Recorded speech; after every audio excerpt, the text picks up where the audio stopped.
பாரதிய ஜனதாவின் முக்கிய பொறுப்புகளிலிருந்து விலகுவதாக அறிவித்த எல்.கே. அத்வானி ஆர்.எஸ்.எஸ். அமைப்பின் சமரசத்தை அடுத்து தனது ராஜினாமாவை திரும்பப் பெற்றுள்ளார்.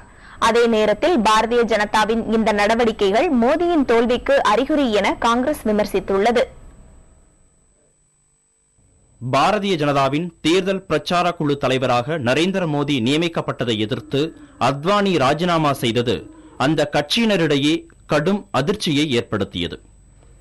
இதனையடுத்து கடந்த 2 தினங்களாக அவரை சமாதானப்படுத்தும் முயற்சியில் பாரதிய ஜனதாவின் மூத்த தலைவர்கள் ஈடுபட்டனர். எனினும் தமது ராஜினாமா முடிவில் அத்வானி பிடிவாதமாக இருந்தார். இந்த நிலையில் ஆர்.எஸ்.எஸ். தலைவர் மோகன் பகவத் அத்வானியை தொடர்பு கொண்டு ராஜினாமாவை திரும்பப் பெறுமாறு கேட்டுக் கொண்டார். இதனையடுத்து தமது ராஜினாமாவை அத்வானி திரும்பப் பெற்றார். இதனை செய்தியாளர்கள் மத்தியில் கட்சியின் தலைவர் ராஜ்நாத் சிங் அறிவித்தார்.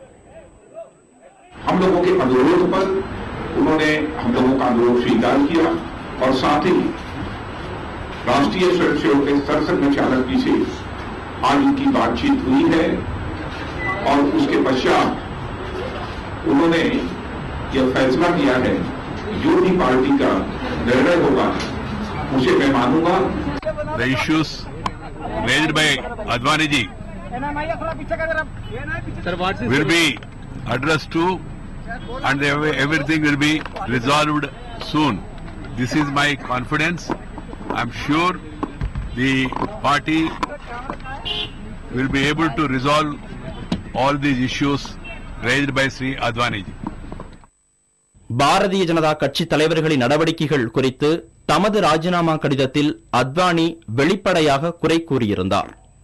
இதுபோன்ற பிரச்சனைகள் அனைத்தும் விரைவில் சரி செய்யப்படும் என்று கட்சியின் மூத்த தலைவர்கள் தெரிவித்தனர். இதனால் அத்வானியின் ராஜினாமா விவகாரம் 30 மணி நேரத்திற்கு பின்னர் நேற்று மாலை முடிவுக்கு வந்தது. இதனிடையே பாரதிய ஜனதாவில் உட்கட்சி பூசல் வெடித்திருப்பது மோடியின் தோல்விக்கான அறிகுறி என காங்கிரஸ் விமர்சனம் செய்துள்ளது. एक तरह से ये नरेंद्र मोदी जी के खेमे की हार है और इसीलिए मुझको लगा कि नरेंद्र मोदी जी के पक्ष के लोग वहां कम थे. பாரதிய ஜனதா பிரதமர் வேட்பாளராக நரேந்திர மோடி அறிவிக்கப்பட மாட்டார் என உறுதியளித்த பிறகே அத்வானி தமது ராஜினாமாவை திரும்பப் பெற ஒப்புக்கொண்டதாக கூறப்படுகிறது.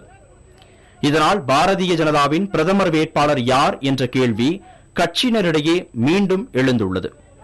அதே நேரத்தில் ராஜினாமாவை திரும்பப் பெறும் அத்வானியின் முடிவை குஜராத் முதலமைச்சர் நரேந்திர மோடி வரவேற்றுள்ளார். புதிய தலைமுறைக்காக பெருமாள் மற்றும் கார்த்திகேயன்.